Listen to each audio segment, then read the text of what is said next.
Hello my dear students, जी हाँ, आपने बिल्कुल सही पढ़ा है। इस वीडियो में हम लोग प्रूफ के साथ ये देखने वाले हैं कि नीट 2023 का जो क्वेश्चन पेपर था वो 100% एनसीईआरटी से ही था।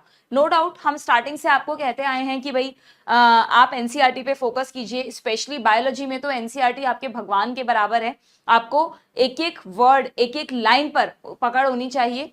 और हाँ, 90 में से 85, 86, 87 क्वेश्चंस तो बहुत ईयर्स में आए हैं, बट नीट 2023 में ऐसा हुआ बच्चों की 100% पेपर आपका जो बायोलॉजी का था वो बिल्कुल प्योरली एनसीईआरटी से था। कोई भी ऐसा क्वेश्चन नहीं था जो एनसीईआरटी के बाहर से पूछा गया हो। एनसीईआरटी में हो सकता है 2-4 चैप्टर्स को मर्ज करके वो क्वेश्चन बनाया गया हो, या 2-4 टॉपिक्स को मर्ज करके वो क्वेश्चन बनाया गया हो, जैसे मैच द फॉलोइंग वगैरह में होता है।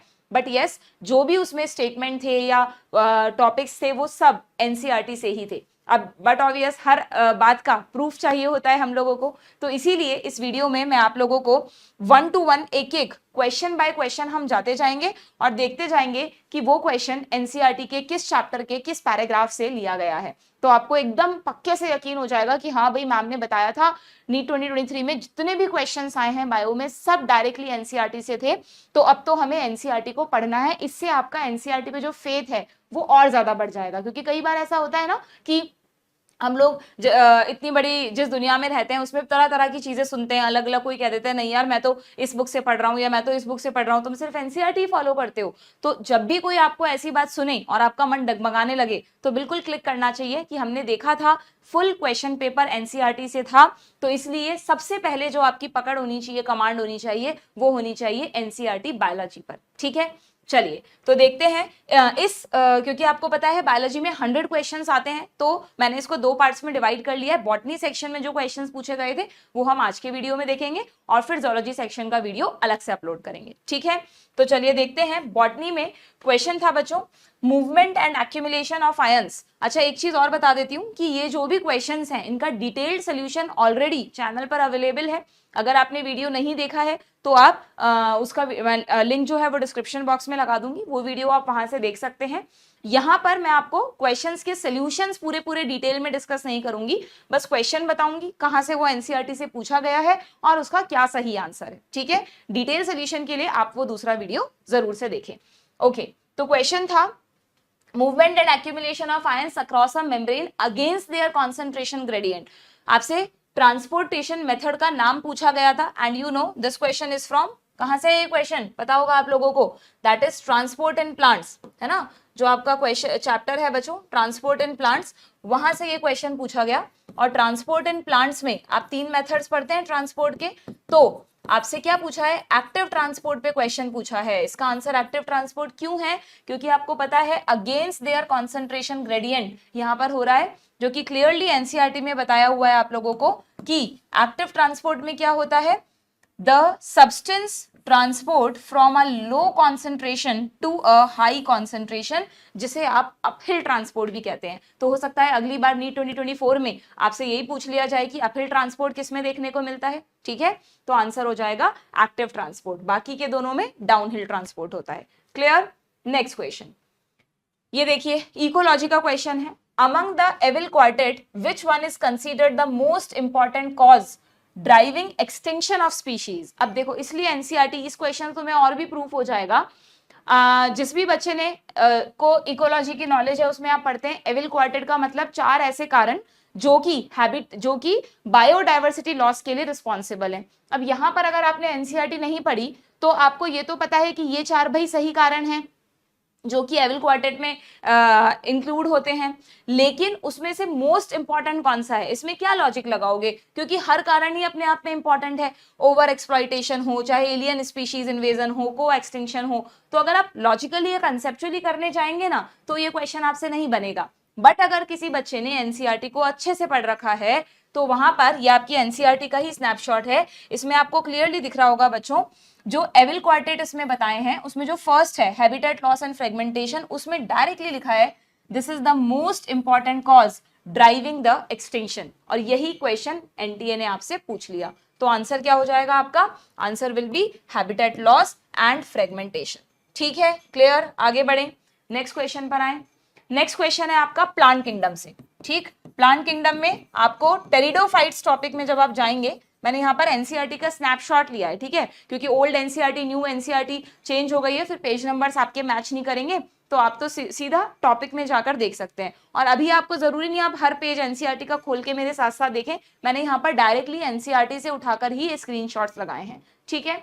तो अगर हम प्लांट किंगडम में किसकी बात करें, टेरिडोफाइट्स की बात करें, तो टेरिडोफाइट्स में से क्वेश्चन आया बच्चों, बहुत ही सिंपल सा क्वेश्चन है कि भाई identify the pair of heterosporous pteridophytes, ठीक है। और ये देखो एनसीईआरटी में भी सिर्फ 2 ही एग्जांपल दिए हैं। मैंने देखा है स्पेशली प्लांट और एनिमल किंगडम में तो आप लोग ना भर भर के एग्जांपल्स पढ़ते हैं, और इस चक्कर में एनसीईआरटी के जो लिमिटेड एग्जांपल हैं वो भी आपको याद नहीं रहते। इसीलिए मैं आपको कह रही हूँ कि सिर्फ एनसीईआरटी के एग्जांपल्स को भी अगर अच्छे से याद कर लोगे तो आप नीट में अच्छा स्कोर कर सकते हो। देखो एनसीईआरटी में हेटेरोस्पोरी के 2 ही एग्जांपल दिए हैं, genera like Selaginella and Salvinia are produce 2 kind of spores, so they are heterosporous। और वही 2 एग्जांपल्स के साथ यहाँ पर आपसे क्वेश्चन पूछा गया, तो सीधा सीधा ऑप्शन 1 हो जाएगा, ठीक है।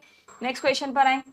नेक्स्ट क्वेश्चन कहाँ से है भाई, नेक्स्ट क्वेश्चन आपका आया है जेनेटिक्स से। जेनेटिक्स में आप लोग लिंकेज पढ़ते हैं, वहां पर आप देखिएगा पहले तो मॉर्गन ने जो जो लिंकेज के बारे में बताया वो सब पॉइंट्स दे रखे हैं, उसी में एंड में आपको बता रखा है कि मॉर्गन के एक स्टूडेंट थे Alfred Sturtevant, his student Alfred Sturtevant used the frequency of recombination between gene pairs as a measure of the distance between genes and mapped their position on the chromosome।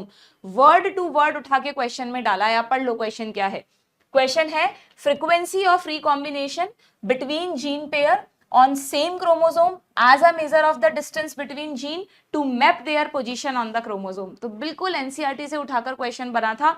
Answer क्या हो जाएगा, सीधा सीधा answer हो जाएगा Alfred स्टर्टिवेंट, ठीक है। What is the correct answer? Alfred Sturtevant। ठीक, आगे बढ़े। देखो इन सबके जो डिटेल सॉल्यूशंस हैं वापस से रिमाइंड करा देती हूँ, वो अलग से वीडियो में अवेलेबल है, लिंक डिस्क्रिप्शन बॉक्स में गिवन है। तो सोल्यूशन कैसे आया वो देखना है तो वो वीडियो देखो। एनसीईआरटी से ही क्वेश्चन आया कि नहीं आया वो हम इस वीडियो में प्रूफ कर रहे हैं, ठीक है। चलो भाई नेक्स्ट क्वेश्चन पर आते हैं। कहाँ से आया है ये क्वेश्चन, टेसल्स एंड कॉनकॉर्ड, जो आपका 12th में चैप्टर 2 है, रिप्रोडक्शन इन फ्लावरिंग प्लांट्स है ना, sexual reproduction in flowering plants, वहां से ये क्वेश्चन बना बच्चों। जब आप उसमें पॉलिनेशन टॉपिक पे जाएंगे ना, तो पॉलिनेशन टॉपिक में स्टार्टिंग में एयर पॉलिनेशन समझा रखा है आपको, उसी में एक पैराग्राफ है, ठीक है। वहां से क्वेश्चन पूछा गया क्या, what is the function of tassels in कॉनकॉर्ड। अब यहाँ पे देखो आप एनसीईआरटी ने क्या लिख रखा है, सीधा सीधा दे रखा है कि भाई The tassels you see are nothing, कॉनकॉर्ड के लिए लिख रखा है, example is the कॉनकॉर्ड, the tassels you see are nothing but the stigma and style। tassels किसको रिप्रेजेंट करते हैं, स्टिग्मा एंड स्टाइल को, और ये क्या करते हैं, they wave in the wind to trap pollen grains। और सीधा ऑप्शन में सीधा सीधा बिना कोई घुमाए फिराए फर्स्ट ऑप्शन है टू ट्रैप pollen grains, ठीक है। तो इसीलिए एनसीईआरटी को ना कई बच्चे मैंने देखा है सिंपली बस एक किताब की तरह पढ़ रहे हैं, किताब की तरह नहीं पढ़ना है, उसकी हर एक लाइन को समझ के बहुत अच्छे से कॉन्सेप्चुअली अंडरस्टैंड करो और अपने दिमाग में बिठाओ, और दिमाग में बिठाने के साथ रिवाइज भी करो बच्चों, ये सबसे ज्यादा इंपॉर्टेंट है। अगर आपने बहुत सारे स्टूडेंट होते हैं जो स्टार्टिंग में ना जब तैयारी शुरू करते हैं तो एनसीईआरटी के साथ साथ चलते हैं, और फिर जैसे जैसे वो टॉपिक पुराना होता जाता है उसे रिवाइज नहीं करते और वो बिल्कुल साफ हो जाता है दिमाग से।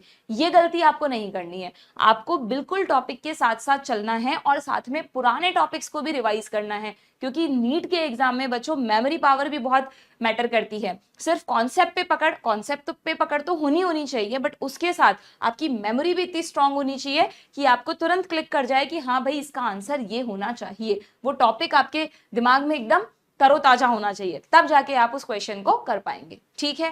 नेक्स्ट क्वेश्चन पर आए, चलिए भाई नेक्स्ट क्वेश्चन कहां से आया है, नेक्स्ट क्वेश्चन आया है अगेन इकोलॉजी से। इकोलॉजी में आपकी एक टॉपिक है बच्चों डीकंपोजिशन, आप देखिएगा एनसीईआरटी में डीकंपोजिशन, हालांकि क्वेश्चन थोड़ा सा लेंदी है, इसमें आपको 5 अलग अलग स्टेटमेंट्स दिए हैं और फिर उसमें से बताना है कौन से स्टेटमेंट सही हैं। जिस बच्चे ने डीकंपोजिशन को अच्छे से पढ़ रखा है, यहाँ पे बहुत हद तक आप लॉजिकली भी इस क्वेश्चन को कर सकते हैं, बट आप देखिएगा सारे स्टेटमेंट सीधा एनसीईआरटी से आए हैं। सी पहला स्टेटमेंट इसमें दिया है डिट्राइटिवो परफॉर्म फ्रेगमेंटेशन, और आप देखो आपकी एनसीईआरटी क्या कहती है, एनसीईआरटी में सबसे पहली लाइन ही है डिट्राइटिवो डू फ्रेगमेंटेशन, ठीक है। दूसरा स्टेटमेंट क्या है, humus is further degraded by some microbe during mineralisation. Mineralisation में ह्यूमस का डिग्रेडेशन होता है, यहां पर ये रहा सीधा सीधा लिखा हुआ है, the humus is further degraded by some microbe and release the nutrients in the process of mineralisation. ठीक है।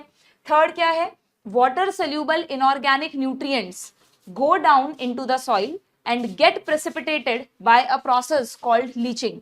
और ये देखो यहां पर लीचिंग के लिए दे रखा है कि where it is this, by the process of leaching water soluble inorganic nutrients go down into the soil and precipitated as unavailable salts। Clearly दिया है ना, तो लीचिंग के लिए स्टेटमेंट आ गया, बिल्कुल ठीक बात है क्या ये, कि वाटर सोल्यूबल इनऑर्गेनिक न्यूट्रिएंट नीचे चले जाते हैं जिसको आप लीचिंग कहते हैं। ठीक है। Then the detritus food chain begins with living organism. कुछ बच्चों को लगा कि मैम ये तो है ही नहीं एनसीईआरटी में, बिल्कुल है। आप जब इस डिकम्पोजिशन में नहीं दे रखा, बट आगे जब हम फूड चेन्स के बारे में पढ़ते हैं वहां पर देखो, ये आपको पैराग्राफ दिख रहा है, इसमें क्या लिखा है, DFC begin with dead organic matter. Clearly दे रखा है कि डीएफसी जो है वो डेड ऑर्गेनिक मैटर से स्टार्ट होती है, जबकि इसमें लिखा हुआ है लिविंग से स्टार्ट होती है, तो ये गलत स्टेटमेंट हो गया। Next, earthworm break down detritus into smaller particles by a process called catabolism. ये भी गलत हो गया ना, क्योंकि कैटाबॉलिज्म क्लियरली एनसीईआरटी कहती है कौन करता है, बैक्टीरिया एंड फंजाई करते हैं, डीकंपोजर्स करते हैं, जबकि अर्थफॉर्म कौन है, अर्थफॉर्म एक डेट्राइटिवोर है जो फ्रेगमेंटेशन कर रहा था। तो यहां पर अगर हम इस क्वेश्चन के सोल्यूशन पर जाएं तो ये दोनों डी और ई स्टेटमेंट गलत है। ठीक है, D and E is the wrong, तो आपको करेक्ट स्टेटमेंट्स बताने थे, वो हो जाएगा ए, बी एंड सी। ठीक है, आगे बढ़े। हाँ जी, तो क्वेश्चन आया कहां से, spring would and autumn would कहां पढ़ते हैं आप, एनाटॉमी ऑफ फ्लावरिंग प्लांट्स में। एनाटॉमी से क्या क्वेश्चन था बच्चों, देखिए असर्शन टाइप क्वेश्चन पूछा गया।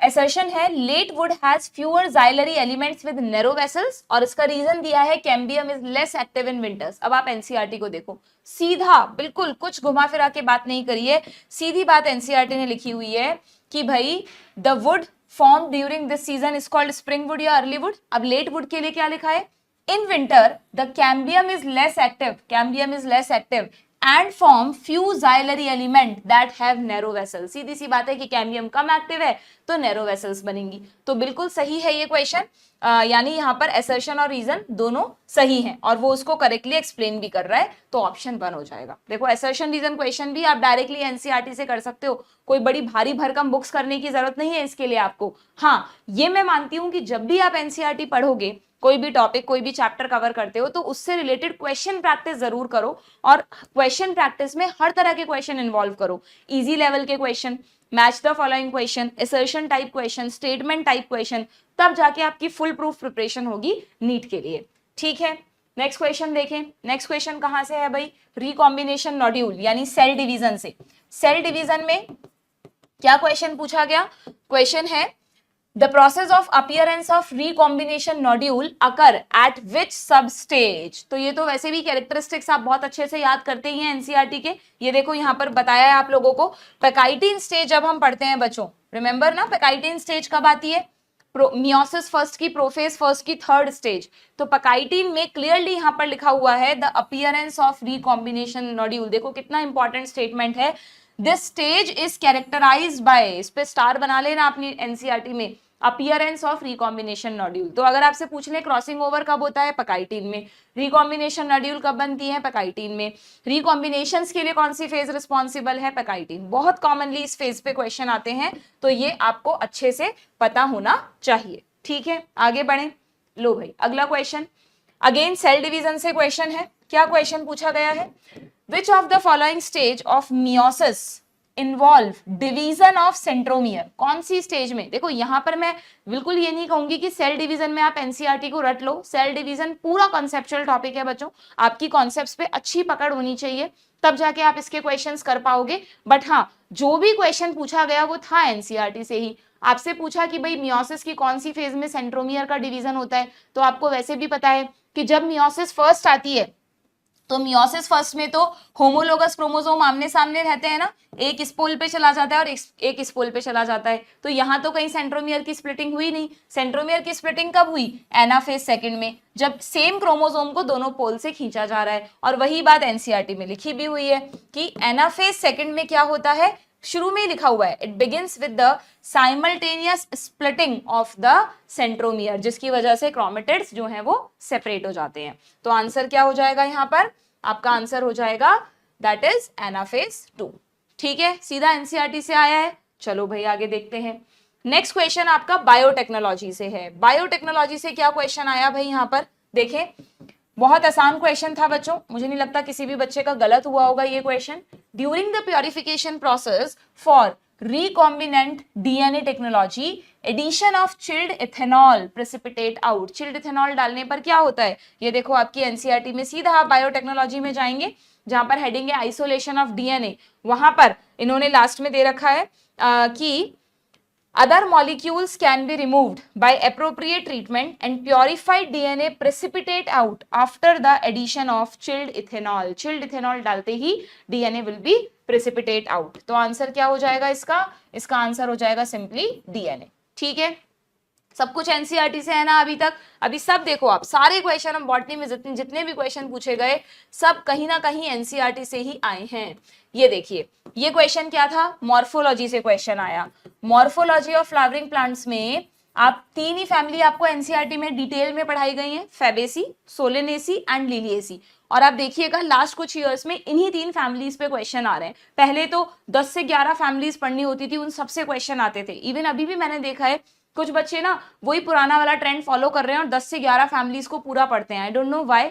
आप उठा के देख लेना लास्ट 10 इयर्स के पेपर, इन्हीं तीन फैमिलीज से क्वेश्चंस पूछे जा रहे हैं। तो अननेसेसरी क्यों खुद को परेशान करना, ये तीन ही अच्छे से कर लो। पता लगा ये भी अच्छे से नहीं हुई। क्या था देखो क्वेश्चन, फैबेसी में पूछा है कि फैबेसी सोलेनेसी और लिलिएसी से डिफर करती है, तो इनमें कौन सा फीचर फैबेसी का है। ठीक है, अब यहाँ पे आप देखो, ये मैंने फैबेसी फैमिली के ही फ्लोरल कैरेक्टर्स उठाए हैं एनसीईआरटी से।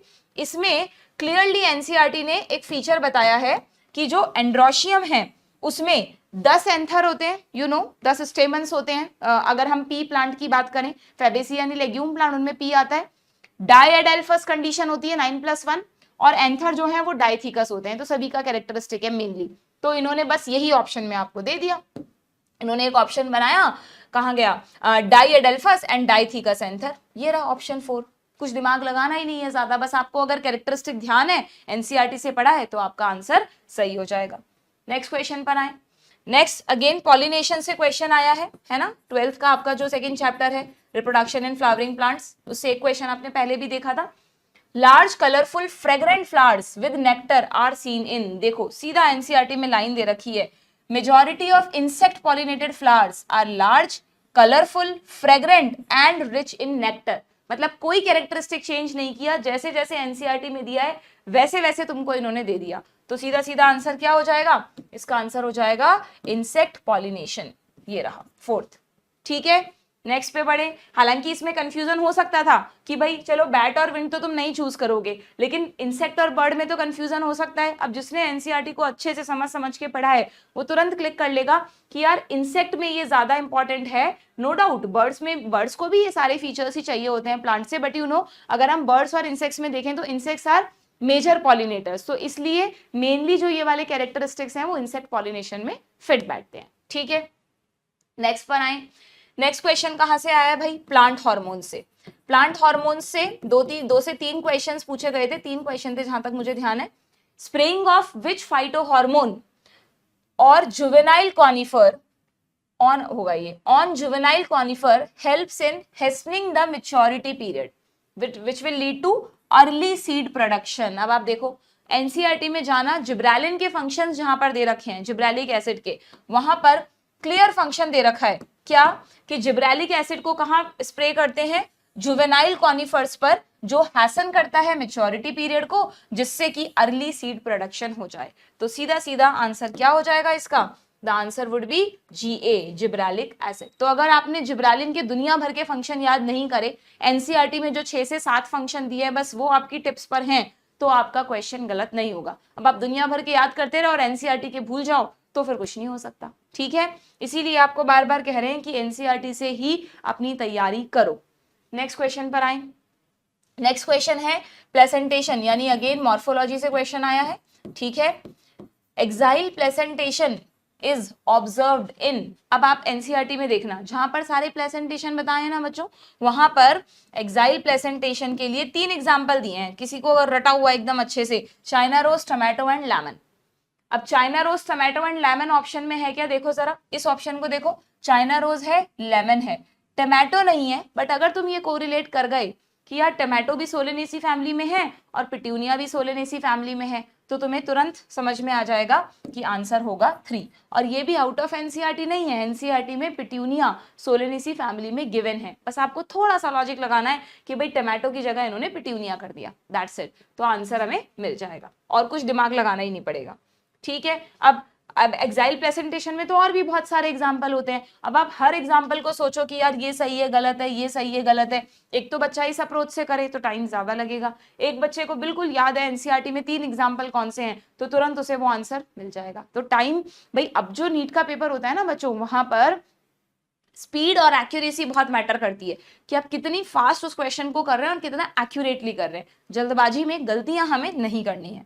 ठीक है, नेक्स्ट क्वेश्चन पर आए। ये देखो, ये तो बड़ा आसान क्वेश्चन है, इसको आप सेल डिवीजन से भी मान सकते हो। वैसे डायरेक्टली अगर आप ये लाइन देखो ना, तो एनसीईआरटी में जेनेटिक्स में जो ट्रांसलेशन टॉपिक है, सॉरी रेप्लिकेशन टॉपिक है, वहां पर सीधा ये लाइन लिखी हुई है।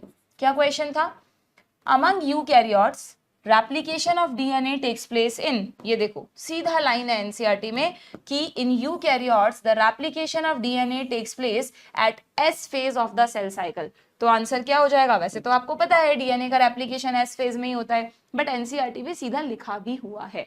और ये कहां दे रखा है, ये आपको रेप्लिकेशन जो टॉपिक है ना, उसके सबसे एंड में एक पैराग्राफ है, वहां मिलेगा। ठीक, आगे बढ़े। लो भाई, अगला question, how many ATP and NADPH2 are required for the synthesis of one molecule of glucose? कहां से आया है question, respiration in plants, plant physiology. ठीक है, अब वहां पे हो सकता है कुछ बच्चे पूरा कैलकुलेट करने बैठ गए हों, अगेन टाइम ज्यादा लगेगा। अगर आपने एनसीईआरटी ढंग से पढ़ी है, उसमें कैल्विन साइकिल पढ़ रखा है, अच्छा सॉरी कैल्विन साइकिल पे क्वेश्चन है ना, रेस्पिरेशन नहीं फोटोसिंथेसिस, कैल्विन साइकिल फोटोसिंथेसिस में आता है ना, क्रैब साइकिल रेस्पिरेशन में आता है, कैल्विन साइकिल फोटोसिंथेसिस में आता है, मिक्सिंग नहीं करनी है। ठीक है, तो एक मॉलिक्यूल ऑफ ग्लूकोज बनाने के लिए कैल्विन साइकिल में कितनी एनर्जी खर्च होगी, देखो एनसीईआरटी ने आपको कैलकुलेट करके दे रखा है, पूरा एक बॉक्स बनाया हुआ है बाकायदा, है ना। और यहाँ पर क्लियरली लिखा हुआ है कि 6 CO2 लगेंगे, 18 ATP और 12 NADPH। ये रहा आपका ऑप्शन, 18 ATP एंड 12 NADPH2। ठीक है, बिल्कुल सीधा क्वेश्चन था। आगे बढ़े। नेक्स्ट क्वेश्चन कहां से है भाई, ये क्वेश्चन आपका आ गया अगेन बायोटेक से। बायोटेक में जो कॉम्पिटेंट होस्ट करके देखो एक पैराग्राफ होगा, कॉम्पिटेंट होस्ट, जिसमें मेथड्स बता रखे हैं जीन ट्रांसफर के। वहां पर आपसे वहां से क्वेश्चन पूछा है, in gene gun method alien DNA को जब इंट्रोड्यूस कर रहे हैं तो माइक्रो पार्टिकल्स किस मेटल के बने होंगे।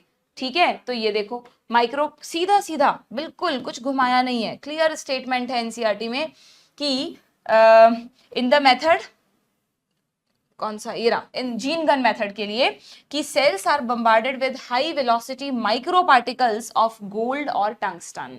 तो ये पार्टिकल किसके होते हैं, गोल्ड और टंगस्टन के, यानी कि ऑप्शन 2 हो जाएगा। सबके पीछे लॉजिक है, वो हमने पढ़े हैं, डिटेल्ड वीडियो सोल्यूशन में सब अवेलेबल है, यहां हम सिर्फ एनसीईआरटी को प्रूफ कर रहे हैं। ठीक है, चलिए नेक्स्ट क्वेश्चन क्या है भाई, नेक्स्ट क्वेश्चन है कहां से आया है, इकोलॉजी से। बड़ा आसान क्वेश्चन था, देखते ही बनने वाला क्वेश्चन था। अब तुमने एनवायरमेंटल इश्यूज में दुनिया भर की चीजें पढ़ ली इधर उधर की, और एनसीईआरटी की एक छोटी सी लाइन पढ़ना भूल गए। क्या लाइन दे रखी है देखो एनसीईआरटी में, ओजोन डिप्लीशन करके पैराग्राफ है, उसके लास्ट में एक लाइन है कि thickness of ozone in a column of air is measured in terms of Dobson unit. मैंने देखा है कई बच्चे तो ना याद करने लग जाते हैं कि कितनी डॉप्सन यूनिट का क्या है, एक डॉप्सन यूनिट में क्या होता है, इतना कुछ बताया ही नहीं है एनसीईआरटी ने।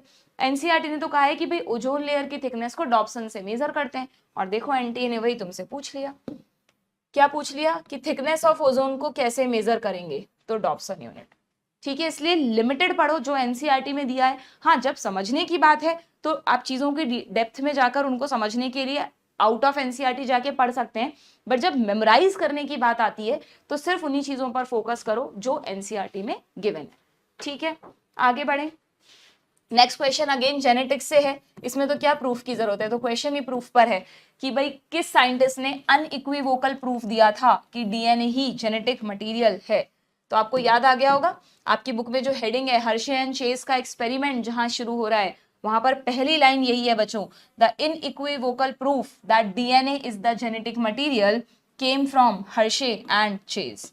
ठीक है, तो यहाँ पर आंसर हो जाएगा हर्शे एंड चेज। अब देखो, जब तुम ये एक्सपेरिमेंट पढ़ते हो ना तो उसकी पूरी डिटेल्स पढ़ते हो, नो डाउट पढ़ना, आगे हो सकता है वही पूछ ले नेक्स्ट ईयर में, बट एनसीईआरटी की अगर ये फर्स्ट लाइन ही तुम्हारी पढ़ने से रह गई, तुमने मेन एक्सपेरिमेंट तो पढ़ लिया, तो फिर ये क्वेश्चन नहीं हो पाएगा। ठीक है, तो इसलिए एनसीईआरटी को ध्यान से पढ़ो, बहुत काम आने वाली बुक है ये तुम्हारे।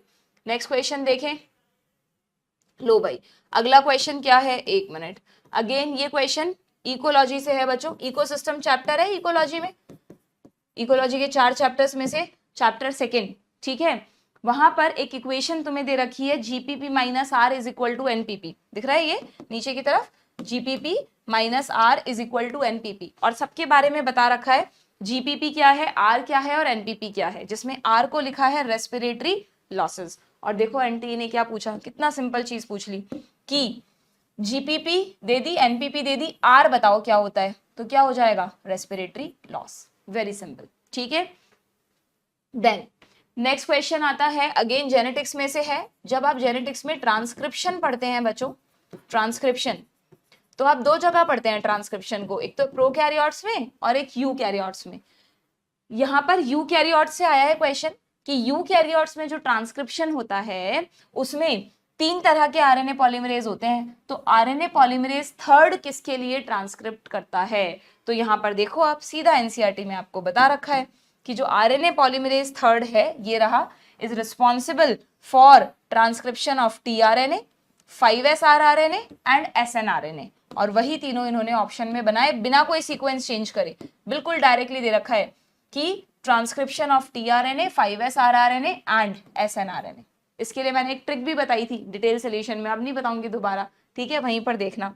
चलो नेक्स्ट क्वेश्चन कहां से आया है भाई, नेक्स्ट क्वेश्चन आया है मिनरल न्यूट्रिशन से, प्लांट फिजियोलॉजी में है ना, जो चैप्टर न्यू एनसीईआरटी ने हटा ही दिया है पूरी तरह से, 2 चैप्टर्स हटा दिए है ना, ट्रांसपोर्ट इन प्लांट्स और मिनरल न्यूट्रिशन, बट एनटीए ने अभी तक कुछ क्लियर नहीं किया है कि वो नीट में आपसे पूछने वाला है या नहीं, तो अभी तक के लिए आपको उन चैप्टर्स को नीट के सिलेबस से डिलीटेड नहीं मानना है, वो आपके बोर्ड के सिलेबस से, जो आपका 11th-12th का एग्जाम है उससे डिलीटेड है, एनटीए ने अभी तक कोई भी क्लैरिफिकेशन नहीं दिया है। ठीक है, तो ऐसा माइंडसेट मत बना लेना कि अब हमें बायो में इतने चैप्टर्स तो पढ़ने ही नहीं है, हो सकता है वो पढ़ने भी पड़ जाएं। ठीक है, so which micronutrient is required for splitting of water during photosynthesis, splitting of water के लिए कौन रिस्पॉन्सिबल है बताओ।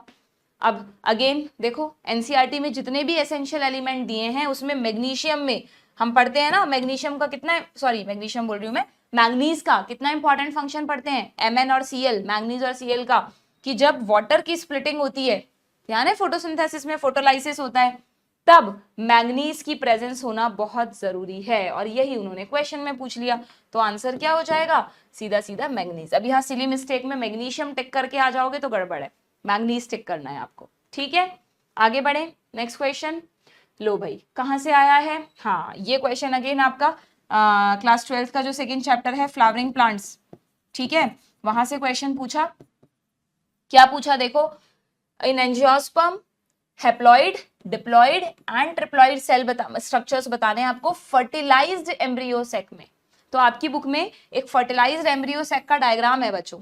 ठीक है, तो फर्टिलाइजेशन हो चुका है, यानी कि अब इसमें आपको क्या नहीं मिलेगा, इसमें जो वो वाली सेल्स थी ना एंटीपोडल सेल या सिनर्जिड्स, वो डीजेनरेटिंग स्टेज में मिलेंगी, और एग सेल तो मिलेगी ही नहीं, क्यों, क्योंकि फर्टिलाइजेशन हो चुका है, तो एग सेल नहीं बनेगी, बल्कि एग सेल की जगह क्या बन चुका होगा, जायगोट बन चुका होगा।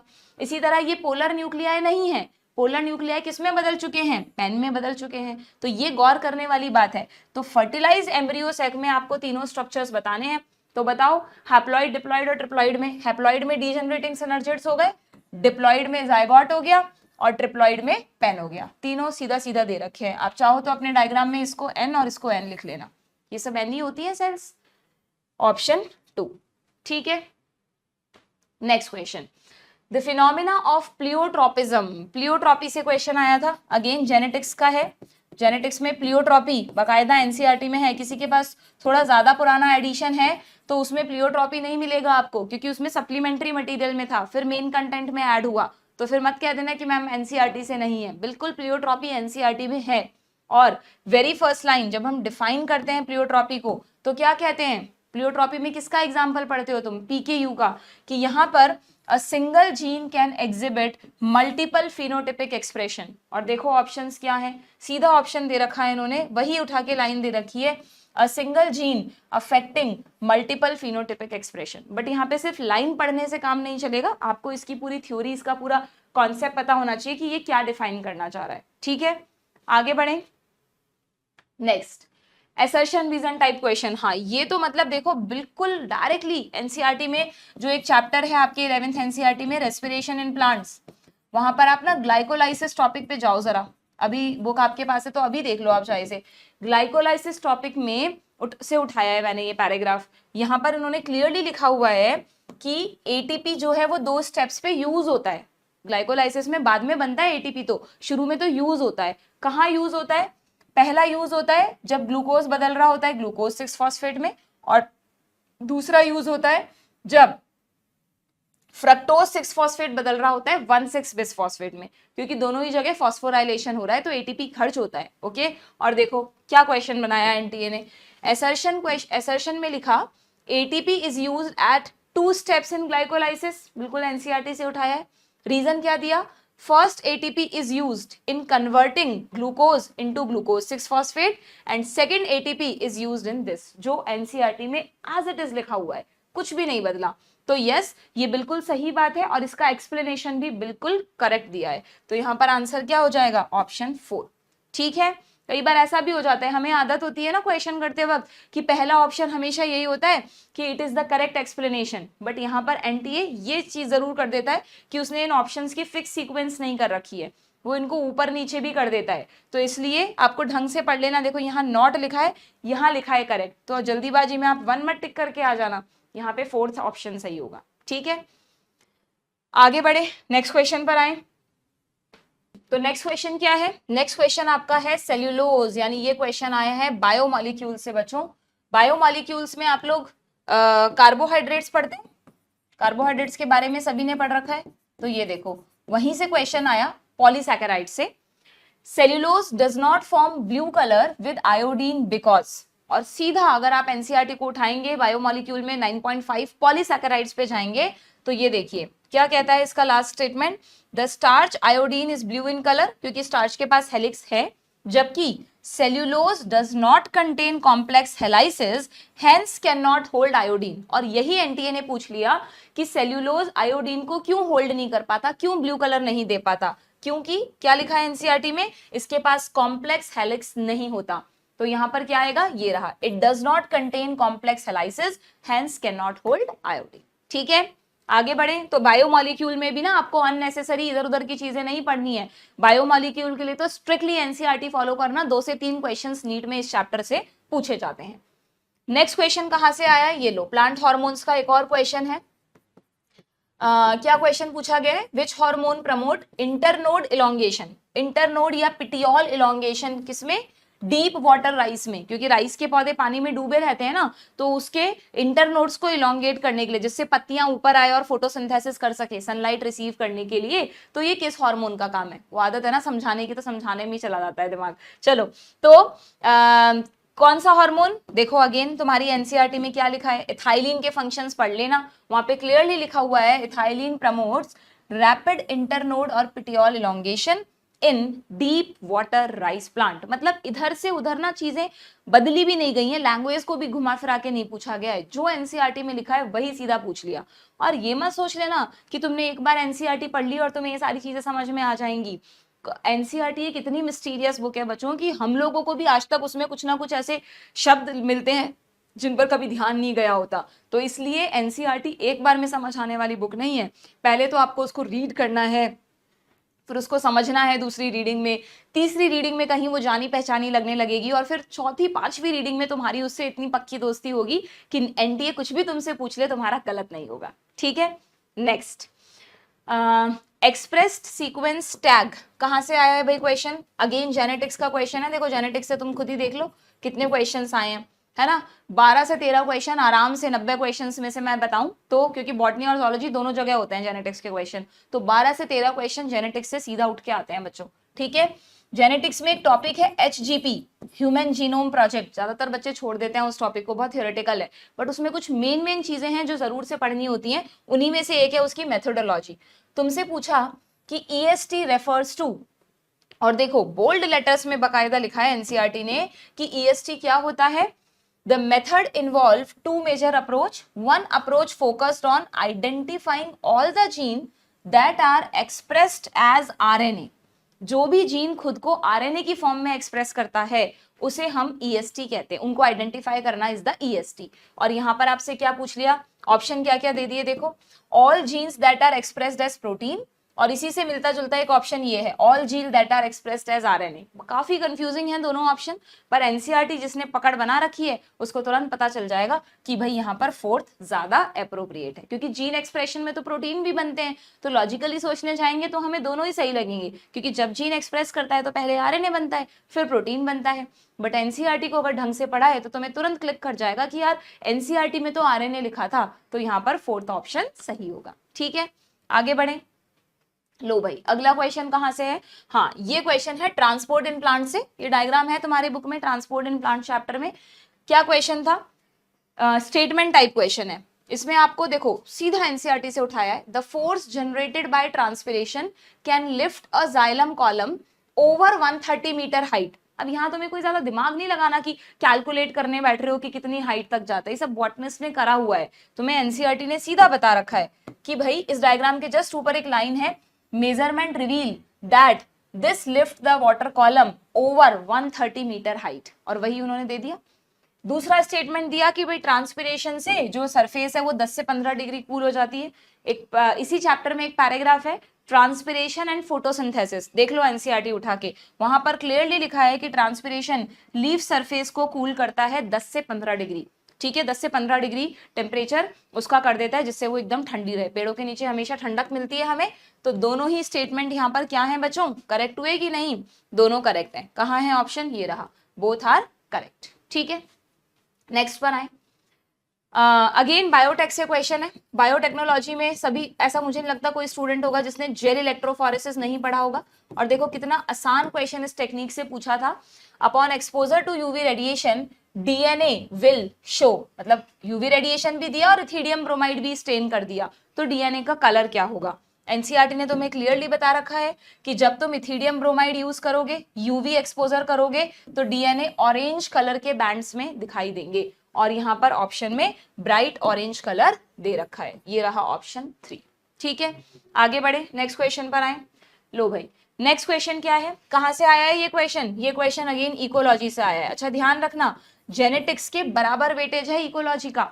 ठीक है, जितने क्वेश्चंस जेनेटिक्स से बनते हैं उतने ही क्वेश्चन इकोलॉजी से बनते हैं, तो इकोलॉजी को कोई माइनर यूनिट समझ के छोड़ना नहीं है आप लोगों को।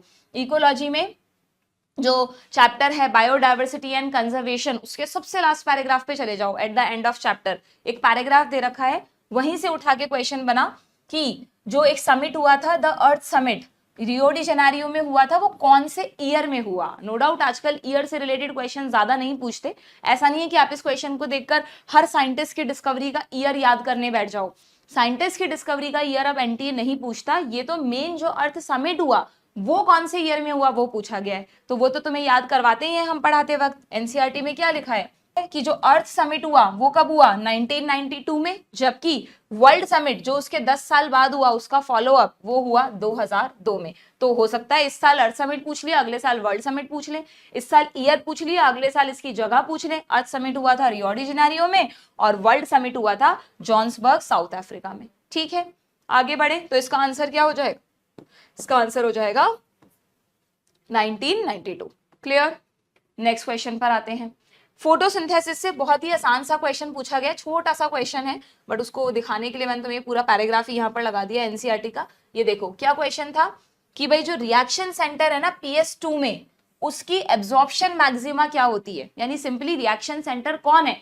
तो जहां पर आपके कौन सा चैप्टर है ये, फोटोसिंथेसिस प्लांट फिजियोलॉजी से, हाँ, तो जहां पर व्हाट इज लाइट रिएक्शन करके एक पैराग्राफ है, उसकी लास्ट लाइन पढ़ लो, क्या दे रखा है लास्ट लाइन में, ये देखो PS1 में रिएक्शन सेंटर का एब्जॉर्प्शन पीक होता है 700 nm और PS सेकंड में होता है 680 nm। तो बस आपको कुछ नहीं करना था, सीधा सीधा आंसर हो जाएगा 680। वैसे भी मैंने आपको बता रखा है फर्स्ट वाले के मार्क्स ज्यादा हैं 700, सेकंड वाले के मार्क्स कम है 680, बस 20 ही मार्क्स का डिफरेंस है, ठीक है। 700 पे तो एम्स मिल जाता है भाई नीट में, ओके।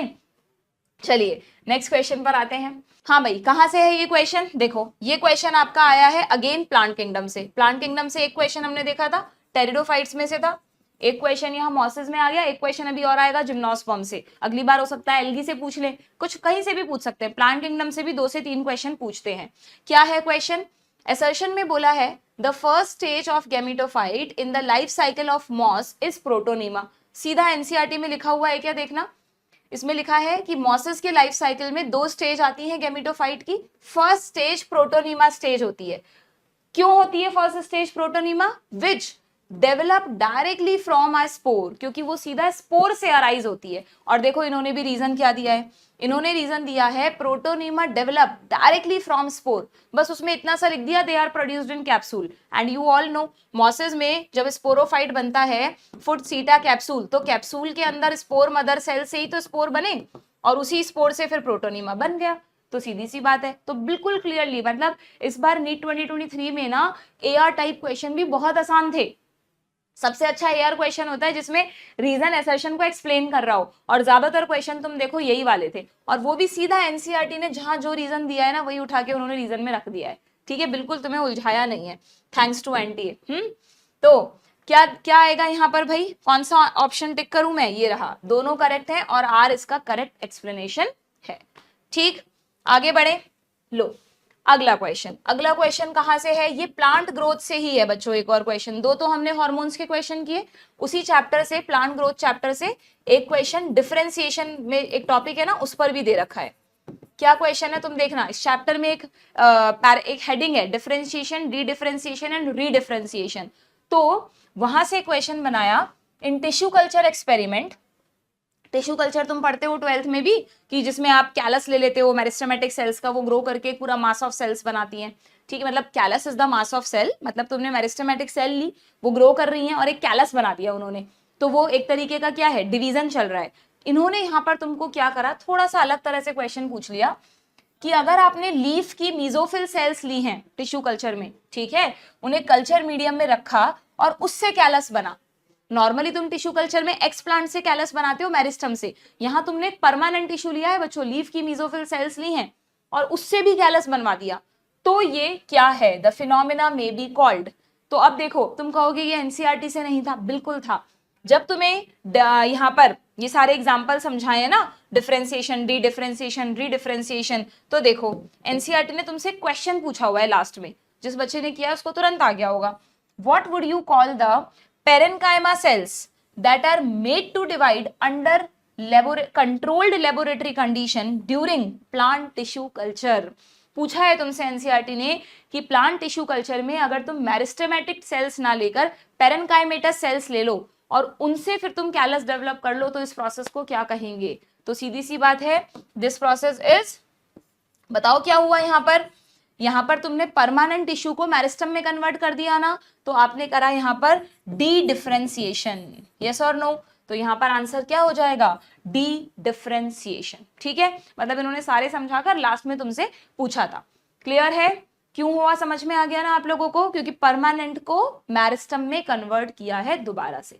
डन, आगे बढ़े, चलो भाई। और देखो इन्होंने तुम्हें ज्यादा ना उलझाया भी नहीं है, डिफरेंशिएशन दिया, डिफरेंशिएशन तो सभी को पता होता है, मेरिस्टम का परमानेंट में बदलना। अगर एक ऑप्शन रीडिफरेंशिएशन भी आ जाता तो हो सकता है कुछ बच्चे कंफ्यूज हो जाते, बट इन्होंने दिया ही एक ऑप्शन है यहाँ पर, ठीक है। आगे बढ़े, लो भाई फिर से स्टेटमेंट टाइप क्वेश्चन है। कहां से है क्वेश्चन, एनाटॉमी से। एनाटॉमी ऑफ फ्लावरिंग प्लांट पढ़ते हैं आप लोग, वेरी इंपॉर्टेंट चैप्टर, ठीक है। इसमें जाइलम के जो जाइलम पूल के जो टाइप्स हैं उनसे एक क्वेश्चन पूछा गया, endarch and exarch are the terms used for describing the position of secondary xylem. अब इतना तो तुमने अच्छे से पढ़ रखा होगा, एनसीईआरटी खुद कहती है कि ये प्राइमरी जाइलम के टाइप्स हैं, प्रोटोजाइलम और मेटाजाइलम, किसके, प्राइमरी जाइलम के। तो बट ऑब्वियस एंडार्क एक्सार्क जो कंडीशंस हैं वो किसको बताती हैं, वो प्राइमरी को बताती हैं, ना कि सेकेंडरी को। तो ये गलत हो गया। और कौन सी कंडीशन कहाँ होती है, रूट्स में एक्सार्क होती है, यू ऑल नो, स्टेम में एंडार्क होती है। जबकि ये क्या कह रहा है, ये कह रहा है, तो ये तो गलत था, exarch in is the most common feature of root. ये स्टेटमेंट इसने बिल्कुल ठीक बोला है, जो कि यहाँ दे भी रखा है एनसीईआरटी में। तो एक स्टेटमेंट हो गया गलत, statement 1 is incorrect and statement 2 is true. ठीक है, आगे बढ़े। लो भाई देख लो, अभी तक जितने भी क्वेश्चन हमने किए सब के सब मैंने तुमको प्रूफ के साथ बताए हैं, एनसीईआरटी से आए हैं। आगे भी देख लो तुम। दोबारा से एक क्वेश्चन है अगेन, किस चैप्टर से, इसी चैप्टर से, एनाटॉमी चैप्टर से, ये रहा anatomy of flowering plant. Statements है, lenticels are the lens shaped opening permitting exchange of gases. लो भाई तुम्हारी एनसीईआरटी में लिखा हुआ है, लेंटिसल्स के लिए क्लियरली लिखा है they are lens shape opening permit the exchange of gases. मैंने कहा ना इधर से उधर भी नहीं किया है, शब्दों को बिल्कुल उठा कर दिया है। Bark formed early in the season is called hard bark, ये गलत है, क्योंकि एनसीईआरटी में क्या लिखा है, जो अर्ली बनती है वो सॉफ्ट बार्क होती है और जो बाद में बनती है वो लेट या हार्ड बार्क होती है। इन्होंने उल्टा कर दिया, तो ये गलत हो गया। Bark is a technical term that refer to all tissue exterior to vascular cambium. अब इस क्वेश्चन में डेफिनेशन तो ठीक है कि वो सारे टिश्यू जो वैस्कुलर कैम्बियम के बाहर होते हैं बार्क में आते हैं, बट ये वर्ड गलत कर दिया, टेक्निकल टर्म नहीं है। देखो एनसीईआरटी में क्या लिखा है, bark is a non technical term, clearly लिखा है। अब जिस बच्चे ने बार्क के बारे में दुनिया भर की चीजें पढ़ ली, बट इतना सा पॉइंट पढ़ने से रह गया कि यार ये कोई टेक्निकल टर्म नहीं है, ये just random non technical term है, वो इस क्वेश्चन को गलत कर सकता है ना। तो ये दोनों गलत हो गए। Then bark refers to periderm and secondary phloem, yes we know, bark में ये देखो क्लियरली लिखा है, bark refers to periderm and secondary phloem, ठीक है। And phellogen is single layered in thickness, ये कहाँ दिया है भाई, इस क्वेश्चन में आपने कहा ये गलत है और ये गलत है। अब फेलोजन, फेलोजन पता है ना, cork cambium is single layered, वो सिंगल लेयर्ड होता है क्या, तो देखो अगर तुमने एनसीईआरटी को ध्यान से पढ़ा है तो सेकेंडरी ग्रोथ में जो कॉर्क कैम्बियम पैराग्राफ है वहां पर एक लाइन है, phellogen is a couple of layers thick. Generally हम इस तरह के टॉपिक्स में ना पूरा प्रोसेस पढ़ लेते हैं, पर छोटी छोटी बातों पर ध्यान नहीं देते। जो अंदर वैस्कुलर कैम्बियम बनता है वो तो सिंगल लेयर्ड होता है, लेकिन बाहर जो कॉर्क कैम्बियम बनता है वो एनसीईआरटी कह रही है सिंगल लेयर्ड नहीं है, कपल्स ऑफ लेयर थिक है, डबल लेयर्ड है वो। और तो ये स्टेटमेंट क्या हो गया, ये स्टेटमेंट हो गया गलत, है ना। एनसीईआरटी पे पकड़ होना जरूरी। तो यहाँ पर आपको क्या बताना था बच्चों, करेक्ट स्टेटमेंट बताने थे, A and D he correct है, ऑप्शन 1, ठीक है। आगे बढ़े, नेक्स्ट क्वेश्चन पर आते हैं, match the column type question. Match the column type question में भी देखो कितनी आसान तरह से क्वेश्चन सेट किया है इन्होंने, बिल्कुल। एनसीईआरटी में तुम again transport in plants chapter पे जाओ, वहां पर तुम देखो जब जाइलम का मैकेनिज्म समझाया है कि कैसे जाइलम में एसेंट ऑफ सैप होता है, उसकी एक थ्योरी है ट्रांसपिरेशनल पुल थ्योरी, वहां पर इन सारे टर्म्स के टेक्निकल मीनिंग दिए हैं तुम लोगों को, तो ये देखो, और वही तुमसे पूछ लिए। देखें जरा, कोहेजन को लिखा है म्यूचुअल अट्रैक्शन, ये तो तुम फिजिक्स केमिस्ट्री में भी पढ़ते हो, कोहेजन को किससे मैच करें हम, म्यूचुअल अट्रैक्शन से। एडहेशन को लिखा है attraction of water to polar surface, same इन्होंने ये दे दिया, एडहेशन को दे दिया attraction towards polar surface. Surface tension, surface tension तुम्हें पता है लिक्विड फेज में ज्यादा होती है, ये रहा more attraction in liquid phase. और गटेशन, गटेशन मैंने यहाँ पे इसमें लिया नहीं, गटेशन तुम्हारी एनसीईआरटी में दे रखा है, तुम्हें पता है उसमें क्लियरली लिखा हुआ है guttation is the water loss in liquid phase. तो सब कुछ सीधा एनसीईआरटी से सीधा मैच करके आपको यहाँ पर करेक्ट आंसर बताना है। आगे बढ़े, लो भाई नेक्स्ट क्वेश्चन, ये कहाँ से आया है, फिर से सेल साइकिल से क्वेश्चन आया है। सेल साइकिल से भी इस बार 2 से 3 क्वेश्चन ज्यादा, मतलब बल्कि बॉटनी में भी थे 2 से 3 क्वेश्चन और जोलॉजी में भी थे, तो 5 से 6 क्वेश्चंस इस बार आपके सेल साइकिल से पूछ लिए थे। होने को बड़ा छोटा चैप्टर है, बट इस बार उसका वेटेज थोड़ा ज्यादा रहा। तो यहाँ पर आपको सिंपली हर फेज को मैच करना है बच्चों। तो जब आप इस चैप्टर में पढ़ेंगे तो वहां पर आप पढ़ते ही हैं कि भाई जो एम फेज है वो किसके लिए होती है, बताओ एम फेज में क्या होता है, कहाँ दे रखा है इन्होंने एम फेज के बारे में, ये रहा कि भाई अच्छा हम वैसे इन जनरल देख लेते हैं कि कौन कौन सी फेज के बारे में दिया है। तो जीवन फेज आपको पता ही है, जीवन फेज में देखो क्या लिखा है, it correspond to the interval between mitosis and initiation of DNA replication and you will be surprised to know कि मैच द फॉलोइंग में उठाकर बना दिया ये। देखो जीवन फेज के लिए क्या लिखा है, interval between mitosis and initiation of DNA replication, क्योंकि भाई एम फेज और एस फेज के बीच में आती है ना जीवन, तो जीवन इन दोनों के बीच का इंटरवल हो गई, सीधा सीधा मैच हो रहा है। ठीक है, G2 फेज, वैसे तो जीवन G2 दोनों में ही प्रोटीन बनता है, बट जीवन के लिए ये सही है तो G2 को इससे मैच कर दो। ये दे रखा कि G2 फेज में क्या बनता है, ये रहा where it is, G2 phase में प्रोटीन सिंथेसिस होता है। आई जस्ट मिस्ड इट, है ना, मुझे है तो यहीं पे, बट ये रहा, during the G2 phase proteins are synthesised in preparation for mitosis. जीवन में भी बनते हैं प्रोटीन्स, ठीक है, लिखा हुआ है देखो, ड्यूरिंग जीवन सेल इज मेटाबॉलिकली एक्टिव, और G2 में भी बनते हैं, दोनों में बनते हैं प्रोटीन्स। क्लियर। क्वाइसेंट स्टेज किसको कहते हो, क्वाइसेंट स्टेज इनएक्टिव स्टेज है क्या, G0। क्लियरली एनसीईआरटी ने लिखा है कि G0 एक क्वाइसेंट स्टेज है जिसमें सेल प्रोलिफरेट नहीं करती, इसलिए आप इसको क्या कहते हो, इनएक्टिव स्टेज कहते हो। बट ध्यान रखना बच्चों, देखो यहाँ पर एनसीईआरटी ने लिखा है कि ये इनएक्टिव स्टेज है, बट ये भी लिखा है कि ये मेटाबॉलिकली सेल्स इसमें एक्टिव रहती हैं, मेटाबॉलिकली इनएक्टिव नहीं हुई है सेल्स। ठीक है, तो आपको किससे मैच करना है, इसको क्वाइसेंट स्टेज को इनएक्टिव फेज से, बचा एम फेज तो वो इक्वेशनल डिवीजन हो गया, माइटोसिस है चाहे मियोसिस है, माइटोसिस ले लिया इन्होंने। ठीक है, रिडक्शनल भी हो सकता था। अब आपको सही ऑप्शन ढूंढना है। क्लियर। तो आपने देखा चाहे मैच द फॉलोइंग है, असर्शन रीजन है, स्टेटमेंट टाइप क्वेश्चन है, हर चीज का कॉन्सेप्ट एनसीईआरटी से ही उठाया है, बल्कि सीधा सीधा स्टेटमेंट उठाए गए हैं। नेक्स्ट क्वेश्चन पर आए। नेक्स्ट क्वेश्चन क्या है भाई, अच्छा जेनेटिक्स का आ गया फिर से। लो भाई, जेनेटिक्स में लास्ट में सिंड्रोम्स दे रखे हैं चैप्टर 5 में, उसमें क्या पूछा तुमसे, which are correct about Klinefelter syndrome, Klinefelter syndrome के फीचर्स, और जो एनसीईआरटी ने दिया है ना वही पूछे, कुछ बाहर से नहीं पूछा तुमसे। देखो कोई भी फीचर देख लो तुम, it was discovered by Langdon down, गलत, क्योंकि तुम्हें पता है डाउन सिंड्रोम को किया था लैंगडन डाउन ने। तो they have overall masculine development, Klinefelter में क्लियरली लिखा है, ये रहा overall masculine development, but feminine characteristics are also present, तो वही चीज यहाँ पर इन्होंने लिख रखी है। However the feminine development is also expressed. Clear. Affected individual is short statured, गलत हो गया, क्योंकि यहाँ पर जो हाइट है वो जरूरत से ज्यादा बढ़ जाती है, टॉल स्टैचर्ड होते हैं। ये इन्होंने इस डायग्राम में, इसमें नहीं लिखा हुआ, बट आप देखो एनसीईआरटी में एक फोटो है क्लाइनफेल्टर सिंड्रोम की, उसमें टॉल स्टैचर्ड दिखाया है, तो टॉल स्टैचर्ड भी वहीं से उठकर आया है। ठीक है, तो कौन कौन सा स्टेटमेंट गलत हो गया, ये गलत है, ये गलत है। Physical, psychomotor and mental development is retarded, ये वाला सिम्टम आपको डाउन्स में मिलेगा बच्चों, देखो डाउन्स में लिखा है। ठीक है, तो ये क्लाइनफेल्टर का सिम्टम नहीं है। And such individuals are sterile, ये बिल्कुल ठीक है, तो ऑप्शन बी और E are the correct one. ये रहा, स्टेराइल होते हैं, चाहे टर्नर हो चाहे क्लाइनफेल्टर हो, दोनों में स्टेरिलिटी होती है। ठीक, तो आपके कौन कौन से स्टेटमेंट सही हैं, B and E, B and ई।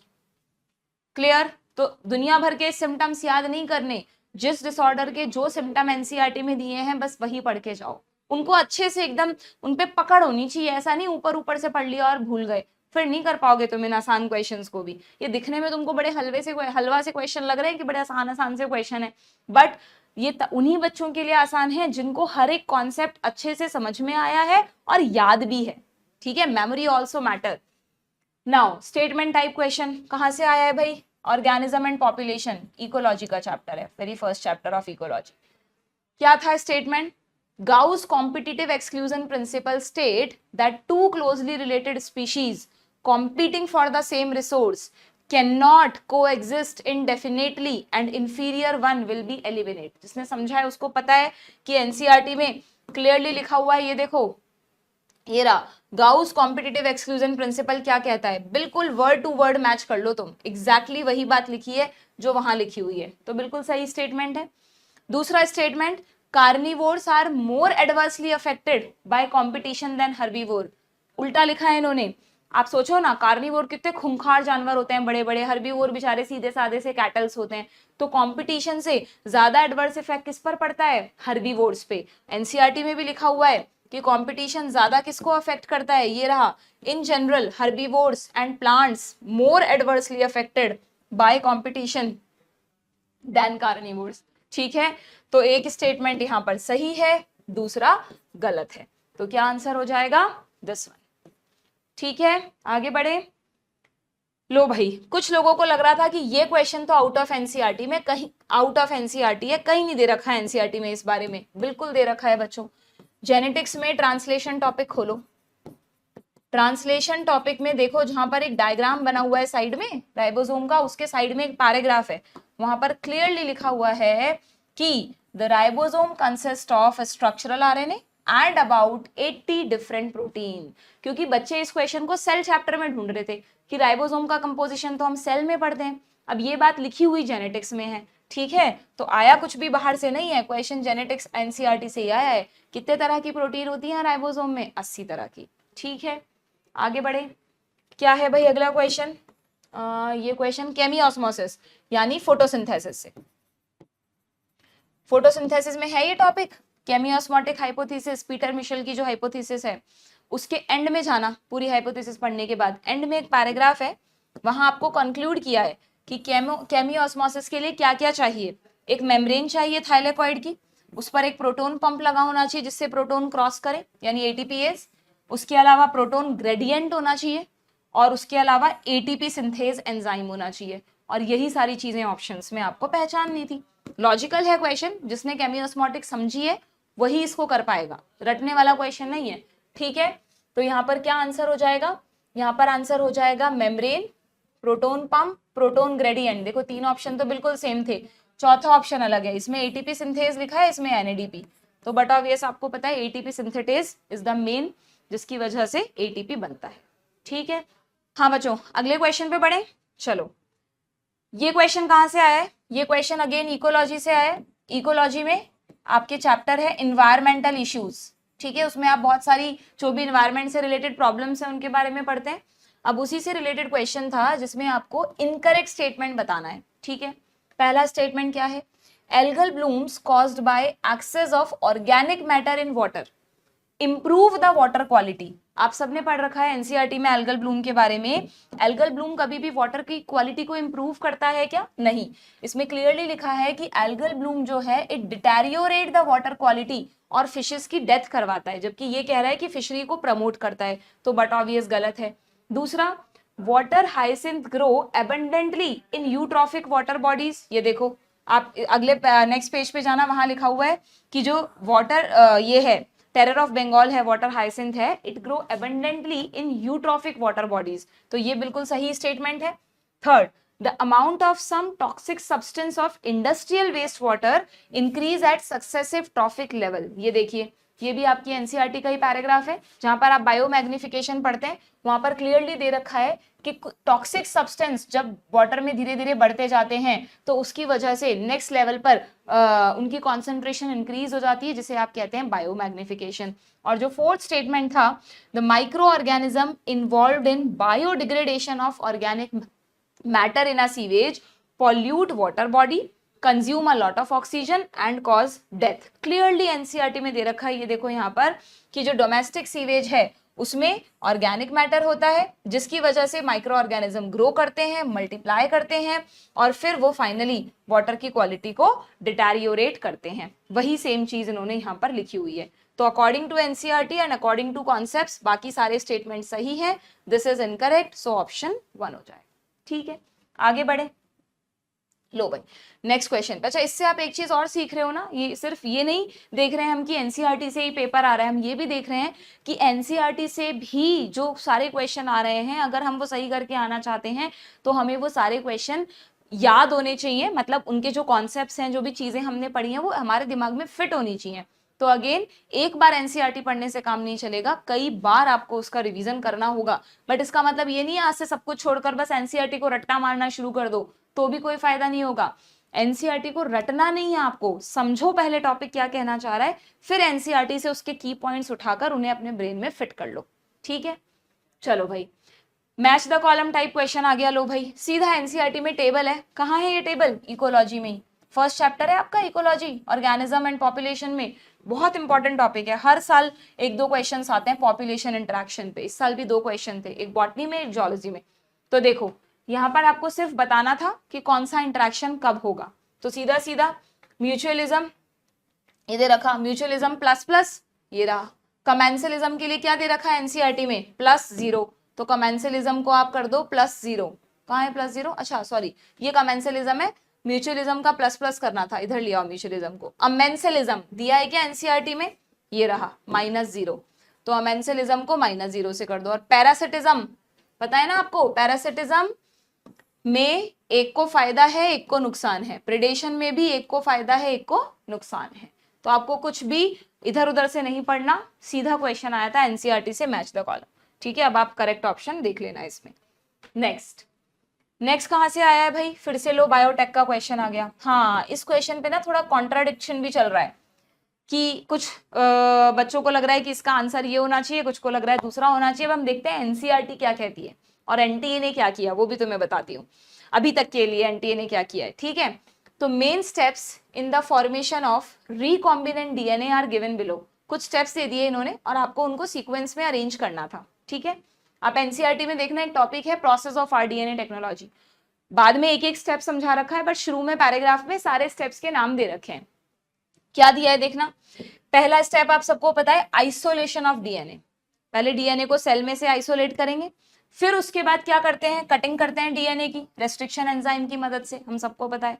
फिर क्या करते हैं, हम उस कट पीस को निकालने के लिए जेल इलेक्ट्रोफोरेसिस करते हैं ना, उसके लिए स्टेप का नाम है isolation of desired DNA fragment. अब देखो इन दोनों में कितना सा फर्क है, शुरू में लिखा है आइसोलेशन ऑफ डीएनए, यानी हम पूरा इंटैक्ट डीएनए निकाल रहे हैं, फिर उस पर कट लगाए, और थर्ड लिखा है isolation of desired DNA fragment, जो हमारा डिजायर्ड फ्रेगमेंट है उसको निकालना है। दोनों आइसोलेशन, वहां इंटैक्ट डीएनए, यहाँ फ्रेगमेंटेड डीएनए। अब यहाँ क्या हुआ, यहाँ पर, और उसके बाद फिर फाइनली आपको पता है लाइगेशन कर देंगे उसको वेक्टर से, उसकी मल्टीपल कॉपीज बना लेंगे और उसको होस्ट में इंट्रोड्यूस कर देंगे। ठीक है, अब यहाँ देखो क्या था, क्या हुआ इस क्वेश्चन में, गड़बड़ हुई क्यों, क्योंकि इसमें जो स्टेप्स थे उसमें ये जो स्टेप है ना isolation of desired DNA fragment, उसको कुछ बच्चे ऐसा समझ गए फ्रेगमेंट तक नहीं पढ़ा, बस आइसोलेशन ऑफ डीएनए पढ़ लिया, मान लो जल्दीबाजी में। बहुत सारे लोगों से ये गलती हुई है, मतलब गलती कह लो या जो भी कर लो। इवन एनटीए ने भी अपनी जो आंसर की रिलीज की है, प्रोविजनल आंसर की अभी तक, उसमें यही वाला स्टेप दे रखा है, इसको फर्स्ट मान रखा है आइसोलेशन ऑफ डिजायर्ड डीएनए को। तो सबसे पहले सी आना चाहिए अकॉर्डिंग टू एनटीए, बता रही हूं मैं तुमको, पहले सी आइसोलेशन, क्योंकि इन्होंने इसको ये वाला स्टेप मान लिया है, isolation of desired DNA fragment की जगह उसको आइसोलेशन ऑफ डीएनए मान लिया। फिर उसके बाद उस पर क्या लगाएंगे, कट लगाएंगे, तो cutting of DNA at specific location, तो उसके बाद आना चाहिए बी। फिर क्या करेंगे, उसके बाद जेल इलेक्ट्रोफोरेसिस नहीं दिया इन्होंने, फिर हमने उसकी मल्टीपल कॉपीज बनाई पीसीआर की हेल्प से, तो डी हो गया, और फाइनली उसको होस्ट सेल में इंट्रोड्यूस कर दिया, तो ए हो गया। तो एनटीए ने अपनी आंसर की में ऑप्शन दिया है सीबीडीए, अभी तक जो प्रोविजनल आंसर किया। अब इस पे चैलेंज भी कर रखा है बच्चों ने कि भाई इसका ऑप्शन क्या होना चाहिए था। देखो कि अगर आप फ्रेगमेंट को आइसोलेट कर रहे हो तो बट ऑब्वियस कट पहले लगा चुके हो, तो ज्यादातर जगह पर अब क्या कहा जा रहा है कि पहला ऑप्शन होना चाहिए B, that is cutting of DNA, उसके बाद आएगा सी आइसोलेशन ऑफ फ्रेगमेंट, फिर क्या आएगा, उसके बाद आएगा डी, और फिर आएगा ए। डी और ए में कोई कंफ्यूजन नहीं है, बट इसमें कंफ्यूजन है, और ऑप्शन भी था, देखो B C D A option भी था। ठीक है ना, तो अब देखते हैं भाई जो फाइनल रिजल्ट है उसी में पता चलेगा कि एनटीए ने किसको सही माना, इसको, या जब बच्चों ने चैलेंज किया तो इसको। बाकी देखा जाए तो क्लियरली कॉन्सेप्ट भी यही कहता है और एनसीईआरटी भी यही कहती है कि यहाँ पर फ्रेगमेंट वर्ड लिख देने से ये ज्यादा अप्रोप्रिएट हुआ। अगर फ्रेगमेंट नहीं लिखा होता तब आप सी को पहला ऑप्शन रख सकते थे। ठीक है, क्लियर। तो इस तरह की चीजें भी आपको ध्यान रखनी है, एकदम बारीक से बारीक पॉइंट, वर्ड जो कीवर्ड है उस पर ध्यान देना है क्वेश्चन करते वक्त। क्लियर। नेक्स्ट क्वेश्चन कहां से है भाई, match the column type question है बच्चों, मिनरल न्यूट्रिशन से। मिनरल न्यूट्रिशन से देखो एक और क्वेश्चन है ना, इसलिए आप मिनरल न्यूट्रिशन अगर एनटीए कंफर्म कर देता है कि नीट 2024 के सिलेबस में है, तो ज्यादा कुछ ना भी पढ़ो, तो जितने भी एसेंशियल एलिमेंट्स हैं उनकी टेबल बना लेना और उसको, उसमें जो मेन फंक्शंस है वो लिख लेना, क्योंकि उस पर 2 क्वेश्चन आए 2023 में। तो किस किस पे है, आयरन, आयरन का कौन सा फंक्शन एनसीईआरटी ने दिया है, देखो आयरन के लिए यहाँ पर दे रखा है आयरन क्या करता है, इट एक्टिवेट कैटालेज एंजाइम, और वही उन्होंने दिया है, एक्टिवेटर ऑफ कैटालेज। ठीक है, जिंक का कौन सा फंक्शन दिया है इन्होंने, जिंक हम पढ़ते हैं, क्लास में भी पढ़ते हैं, सिंथेसिस ऑफ ऑक्सीजन, ये देखो दे रखा है। ठीक है, बोरोन आप 12th में एक्सपेरिमेंट भी करते हैं, बोरोन पॉलन जर्मिनेशन में यूजफुल है। अच्छा, पॉलन जर्मिनेशन नहीं दिया इन्होंने कोई और फंक्शन दिया है यहाँ पर, कौन सा दिया है, ये रहा, cell elongation and cell differentiation, cell elongation and cell differentiation, तो आपको सारे फंक्शन पता होने चाहिए। और मॉलिब्डेनम तो आपको पता है नाइट्रोजन साइकिल में जो एक एंजाइम यूज होता है, उसमें यूज होता है नाइट्रोजिनेज एंड नाइट्रेट रिडक्टेज, दोनों एंजाइम्स के लिए एक्टिवेटर का काम करता है। तो यहाँ पर हो जाएगा इसका ये रहा, कॉम्पोनेंट ऑफ नाइट्रेट रिडक्टेज, बल्कि उसका कॉम्पोनेंट भी है ये एक। ठीक है, तो इस तरह से आपको एनसीईआरटी में दिए सारे फंक्शंस याद करने। ठीक है, आगे बढ़े, दोबारा match the column type question है। ये कहां से आया है भाई, ये क्वेश्चन आया है आपके अगेन रेस्पिरेशन इन प्लांट से। ठीक है, फिर प्लांट फिजियो से। अब इसमें पूरे चैप्टर से मिक्स करके बनाया है ये क्वेश्चन। इस चैप्टर में जो जो प्रोसेस दिए है ना, उनसे रिलेटेड देखो क्या क्या चीजें दी है। ऑक्सीडेटिव डीकार्बोक्सिलेशन, कुछ बच्चों का ध्यान नहीं जाता पढ़ते वक्त कि ये कहाँ है। जब आप ग्लाइकोलाइसिस और क्रैब्स साइकिल के बीच में लिंक रिएक्शन पढ़ते हो ना बच्चों, देखो आप एनसीईआरटी में ये रिएक्शन है बकायदा, इस लिंक रिएक्शन के ऊपर देखो ढंग से पढ़ना, इसका नाम लिखा हुआ है कि ये मैट्रिक्स में होती है और इसको कहते हैं ऑक्सीडेटिव डीकार्बोक्सिलेशन। और वही इन्होंने पूछ लिया कि ऑक्सीडेटिव डीकार्बोक्सिलेशन में इनमें से कौन सा एंजाइम यूज होगा, तो ये रहा पायरुवेट डीहाइड्रोजिनेज, पायरुवेट डीहाइड्रोजिनेज। ठीक है, देन ग्लाइकोलाइसिस, ये आप पढ़ते हैं, देखो एनसीईआरटी में भी बताया है कि ग्लाइकोलाइसिस को 3 साइंटिस्ट ने खोजा था, एम्डेन, मेयरहॉफ, पार्नस, इसलिए इसको ईएमपी पाथवे कहते हैं, ये दे रखा। ठीक है, देन ऑक्सीडेटिव फॉस्फोराइलेशन, कई बार बच्चे कंफ्यूज हो जाते हैं इन दोनों में बहुत ज्यादा, बट आप ध्यान से देखो, यहां था डीकार्बोक्सिलेशन क्योंकि यहां CO2 निकल रही है, ये है फॉस्फोराइलेशन, फॉस्फोराइलेशन का मतलब होता है एटीपी का बनना। तो अगर आप एनसीईआरटी में इस चैप्टर में देखोगे तो बाकायदा हेडिंग में लिखा हुआ है कि ईटीएस को ही ऑक्सीडेटिव फॉस्फोराइलेशन कहा जाता है, अगर वो ईटीएस माइटोकॉन्ड्रिया में हो रहा है तो। ईटीएस वहां भी तो होता है क्लोरोप्लास्ट में फोटोसिंथेसिस के टाइम पर, तो उसको आप कहते हो फोटोफॉस्फोराइलेशन, और अगर माइटोकॉन्ड्रिया में हो रहा है तो ऑक्सीडेटिव फॉस्फोराइलेशन, तो ईटीएस से मैच कर दो सीधा सीधा। और टीसीए साइकिल यानी क्रैब साइकिल की बात हो रही है, तो क्रैब साइकिल में जब आप डायग्राम देखोगे तो वहां एंजाइम के नाम नहीं बताए हैं कि कौन से स्टेप पर कौन सा एंजाइम यूज होता है, बट थ्योरी में, जो कि जनरली बच्चे नहीं पढ़ते टीसीए साइकिल की, थ्योरी में दे रखा है कि ये रिएक्शन जब शुरू होती है तो वहां पर सीट्रेट सिंथेज जो एंजाइम है वो यूज होता है। वैसे हर स्टेप पर एंजाइम है, बट आपको सारे याद नहीं करने। तो ये देखो इन्होंने क्या दे दिया आपको, टीसीए साइकिल और सीट्रेट सिंथेज। तो इसीलिए कहते हैं कि एनसीईआरटी को अपना गुरु बना लो, ध्यान से पढ़ो, अच्छे से समझ के।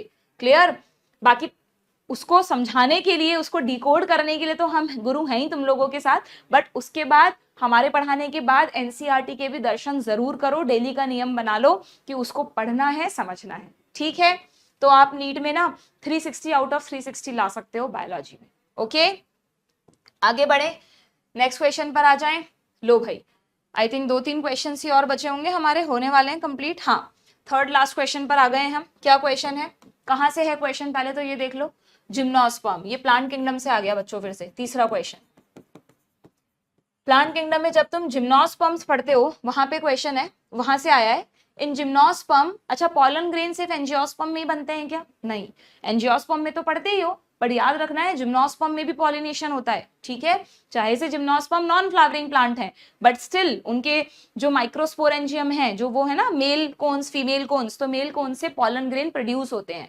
तो in gymnosperm the pollen grain are released from microsporangium and carried by air currents. देखो जरा एनसीईआरटी क्या कह रही है कि pollen grain release from microsporangium and carried in air current, सीधा उठा के दे दिया। दूसरा statement, air current carry the pollen grain to the mouth of archegonia, ये कह रहा है कि आर्किगोनिया के माउथ पर ले जाते हैं सीधा, और मेल गैमेट डिस्चार्ज हो जाते हैं बिना पॉलन ट्यूब फॉर्मेशन के, जहां पे आप अटके भी होंगे शायद अगर आपने नीट 2023 दिया था तो। लेकिन ये देखो यहाँ पर क्लियरली लिखा है, अगर आपने गौर किया है तो, पॉलन ट्यूब बनती है, जो पॉलन्स हैं वो सीधा आर्किगोनिया पे नहीं गिरते, वो ओव्यूल की ओपनिंग पर गिरते हैं, फिर अंदर पॉलन ट्यूब जाती है और वो मेल गैमीट्स को आर्किगोनिया में रिलीज करती है।